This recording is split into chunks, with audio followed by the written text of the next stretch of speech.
Kalau hidup tidak dengan sesuai kemauannya atau tidak cocok lah bisa dibilang dengan apa maunya, dia pasti pergi. Dia pasti tinggalkan, dia pasti diam. Nah, rata-rata di gang itu, sebelah-sebelah itu saudara semua itu. Saudara kan. Jadi memang abang-abang ngatuk lah kan. Rata-rata Melayu lah gitu kan. Identitas geologi masyarakat Melayu memang identitas yang ditempatkan sebagai masyarakat pesisir. Suku Melayu merupakan suku asli di Medan. Kejayaan Kesultanan Delhi, Asahan, Serdang, dan Langkat dulunya menjadi momok yang menakutkan bagi kaum penjajah. Tapi kini Melayu seperti menghilang dari tanahnya sendiri. Populasinya semakin sedikit dibandingkan etnis lainnya. Apa penyebabnya? Dan mari kita simak potret kehidupan Melayu masa kini.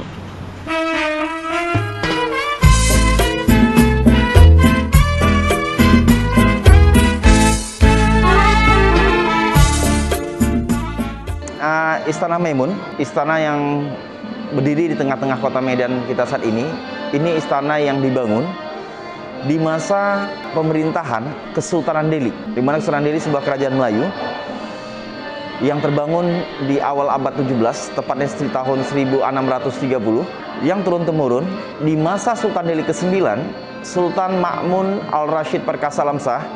Pada masa beliaulah Istana Maimun dibangun. Peletakan batu pertamanya tanggal 26 Agustus 1888.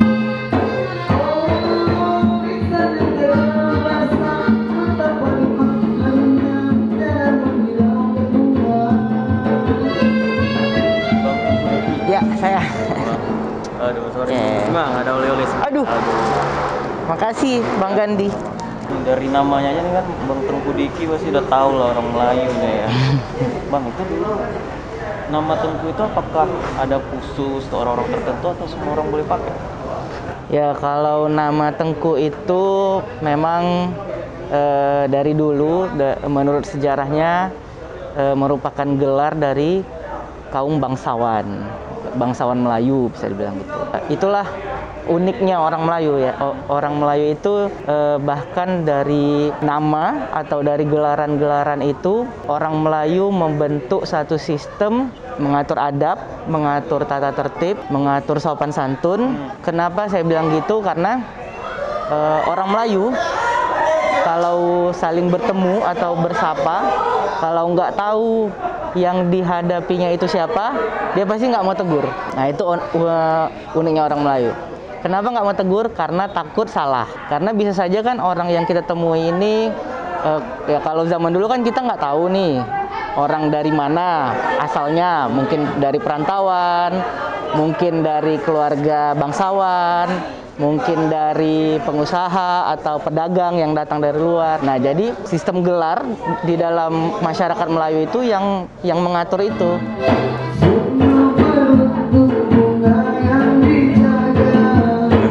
Miraja itu Melayu rata-rata. Setahu aku, karena tuh ada singkatan tuh sebenarnya. Jadi kok Miraja tuh kalau Uyut bilang nih dari ayah tuh kan Minah Rajali. Jadi kok Minah tuh si ceweknya, Rajali si cowok. Jadi di apalah dikat-kat jadi Miraja gitu. Ini setahu aku. Karena kalau yang sejarah lagi panjang banyak turunannya. Nggak apalah ya kan. Atau kan nyebutnya kan kakek? Atau kalau udah almarhum sekarang. Iya. Tinggal di gang sekolah Ramadsa. Berarti masih kawasan Kota Marsum lah ya? Masuk Kota Marsum.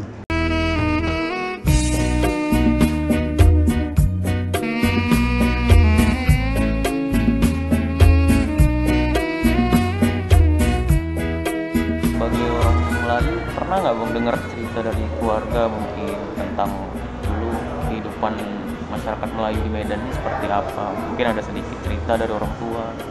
Ya, kalau dulu masyarakat Melayu itu kan identik dengan kerajaan atau kesultanan. Ya, masyarakat Melayu yang dulu sempat merasakan hidup di zaman kerajaan itu yang pasti aman, makmur, tentram, damai. Karena apa? Karena sultannya sebagai pemimpin masyarakat Melayu itu melindungi hak-hak orang Melayu. Berarti memang dulu Kota Marsum tuh Melayu semua? Nah, rata-rata di gang itu, sebelah-sebelah itu saudara semua itu. Saudara kan. Jadi memang abang-abang ngatuk lah kan. rata-rata Melayu lah gitu kan. Di sebelah rumah itu dulu nggak sadar rumah panggung si saudara Atok lah gitu kan. Cuman kena itu dijual, nggak tahu lah, kita kan cerita tetangga tuh ya kan, jual udah nggak ada lagi. Jadi kayak adat segala macam udah biasa-biasa aja gitu, nggak ada kehidupan Melayu, nggak ada, biasa aja.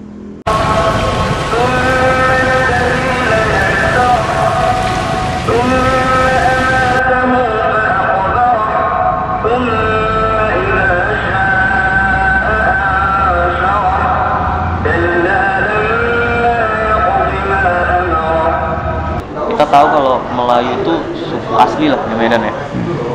Tapi sekarang kalau di Medan itu sendiri kayaknya udah jadi minoritas, udah berkurang gitu. Kalau menurut pandangan abang nih, atau mungkin abang tahu cerita-cerita itu apa kira-kira penyebabnya? Apa banyak yang pergi merantau keluar atau gimana? Kalau perkara itu saya bisa bilang masyarakat Melayu ini kan secara sejarahnya itu hidup dengan sistem kerajaan atau kesultanan. 1945 Indonesia merdeka, kerajaan kan sudah tidak ada lagi. Jadi apa ya, saya juga menyaksikan bahwasanya orang Melayu ini kalau hidup tidak dengan sesuai kemauannya atau tidak cocok lah bisa dibilang dengan apa maunya, dia pasti pergi, dia pasti tinggalkan, dia pasti diam. Tapi dia nggak ada memberontak atau apa, nggak. Itu memberontak tuh bukan tipe orang Melayu kali.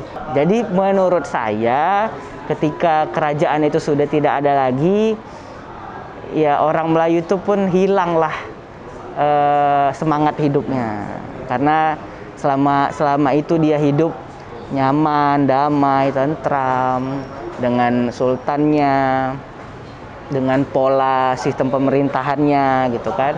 Dan ketika peralihan itu kan pasti ada ketidakjelasan, ya kan, antara perubahan pola sistem pemerintahan kerajaan ke pemerintahan republik. Itu kan pasti ada ketidakjelasan dalam masa waktu yang beberapa bulan gitu kan, atau beberapa tahun itu. Jadi orang Melayu hilang semangat hidupnya. Nah, sebagian itu ada yang keluar, ada yang pindah, ada yang pergi.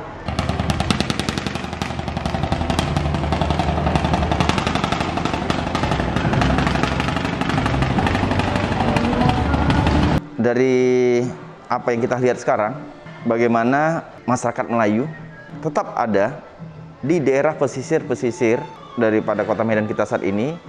Ada di daerah Labuhan Deli, ada di daerah Percut, ada daerah Setuan, dan seterusnya. Karena memang yang pertama, identitas geologi masyarakat Melayu memang identitas yang ditempatkan sebagai masyarakat pesisir. Pesisir, nah sekarang setahu aku di pesisir banyak kan, kayak ke arah-arah mana ya? Kayak Tanjung Pura, Tanjung Bali, ya gitu kan lebih kuat menurut aku. Kita bontarnya, iyo.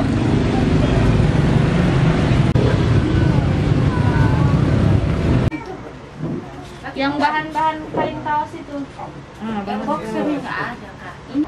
Kemudian nggak beberapa selang dari 1945 terjadinya revolusi sosial, di mana masyarakat Melayu, terutamanya kaum bangsawan itu dibantai.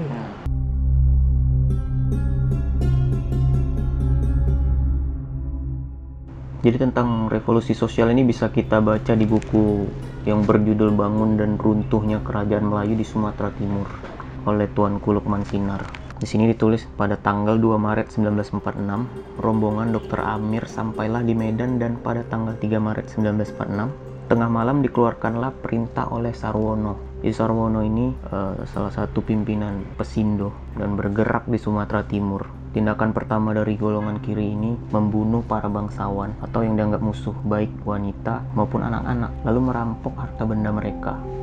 Jadi kerajaan-kerajaan atau kesultanan-kesultanan ini dianggap dulu bersekongkol dengan barat, padahal belum ada buktinya gitu. Tapi sudah duluan dilakukan gerakan ini, revolusi sosial ini, pembantaian ini.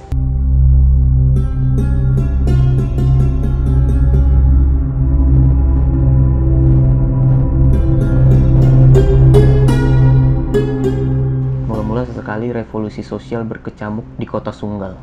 Di Sunggal itu juga banyak orang-orang Melayu. dekat Jalan Raya Medan Binjai. Yang menjadi Datuk Sunggal waktu itu adalah Datuk Hasan dan wakilnya adiknya Datuk Muhammad Hitam. Burung serba nyaman ini adalah salah satu dari 4 orang besar kerajaan Delhi. Di masa itu makin takut masyarakat Melayu kan.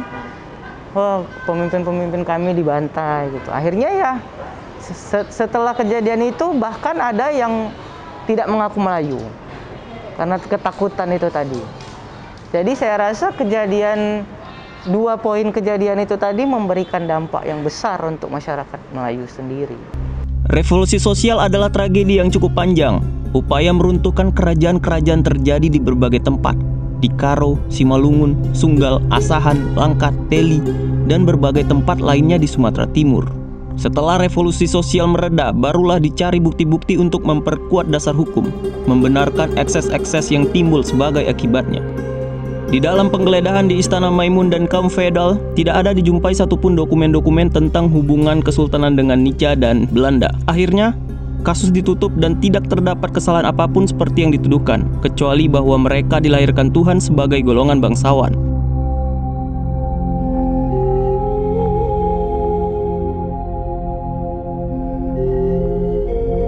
Zaman sudah berganti, Melayu mungkin tak sebesar dulu lagi. Namun bukan berarti jiwa kepemimpinan mereka hilang di telan bumi. Beberapa putra Melayu berhasil menduduki kursi pemerintahan seperti almarhum Tengku Rizal Nurdin yang menjabat sebagai Gubernur Sumatera Utara selama 2 periode, sejak 1998 hingga 2005. Selanjutnya Syamsul Arifin yang juga menjabat sebagai Gubernur Sumatera Utara periode 2006 hingga tahun 2008. Lalu, Tengku Eri Nuradi menjabat sebagai Gubernur Sumatera Utara periode tahun 2016 hingga 2018. Dan Musa Rajek Shah, atau yang biasa dipanggil Ijek, juga keturunan Melayu yang saat ini menjabat sebagai Wakil Gubernur Sumatera Utara, mendampingi Edi Ramayadi.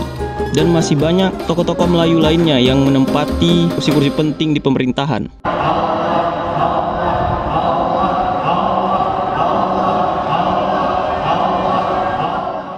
Selain itu, adat dan budaya Melayu masih terus dilestarikan oleh anak dan cucu, khususnya adat dan istiadat dalam pernikahan. Paling tidak orang tuh kok nikah tuh pasti ada pantun, pasti gak masuk tuh kan, pasti ada pantun ya kan. Terus kalau adatnya tuh ada namanya nasi adat pedapan. Ibaratnya kalau masuk gitu dia pengantin tuh ditutup dulu. Ini pengantin nggak nih, pakai selendang gitu, berpantun dulu baru kita bisa buka. Oh ini pengantinnya, pakai apa itu ya? Seperti kayak koin gitulah, buka satu pintu. Kasih koin bener pertanyaannya pakai berpantun. Jadi ada dua orang yang berbalas pantun.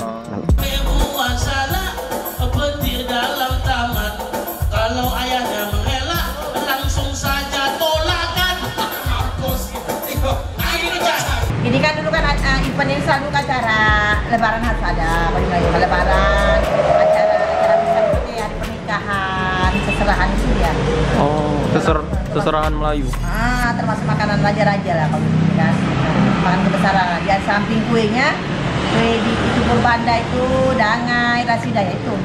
Saya ngembangkan budaya itu ya, makanan kulinernya. Kalau pakaian adat Melayu itu yang paling pertama kita lihat pasti menutup aurat. Pasti karena Melayu itu identik dengan Islam. Jadi pakaian berciri khas Melayu itu pasti semuanya tertutup, serba tertutup. Yang paling kita kenal di kalangan masyarakat juga itu namanya teluk belanga. Teluk belanga itu pakaian kaum lelaki Melayu. Dia ada dua sebenarnya, ada teluk belanga, ada cekak musang. Kalau teluk belanga kancingnya satu, seperti mengkait aja untuk menutupi leher. Kalau cekak musang kancingnya ada 3, ada 5. Dia sampai menutupi leher atas. Kemudian untuk kaum perempuannya atau kaum wanitanya ada kebaya labu, ada kebaya kurung. Tapi semuanya pasti tertutup, menutupi aurat lah, tertutup. Ceritanya awalnya dulu apa ya? Sebenarnya saya berangkat dari kain betabur. Kain betabur itu salah satu produk tekstil yang istimewa dari suku Melayu. Kain betabur, khususnya dari suku Melayu Delhi lah ya, dari sini. Jadi dulu itu saya suka ya, bukan suka, hobi juga, karena nenek saya dulu juga profesinya seperti saya sekarang.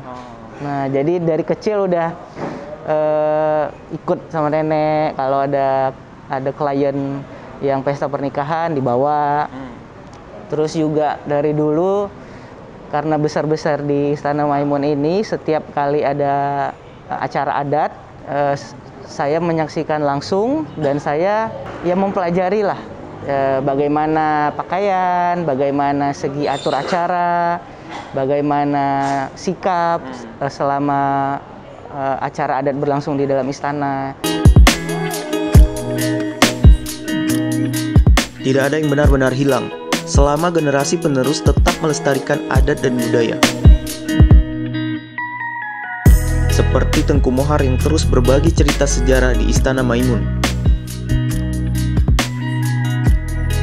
Atau kecintaan Tengku Diki pada kain betabur dan melanjutkan petua sang nenek di bidang fashion. Mengabadikan manisnya makanan para raja dalam ukiran halua di tangan Ibu Ima. Atau sekedar mengenang cerita Ato seperti Fadil Miraja untuk diceritakan kembali ke anak cucu kelak.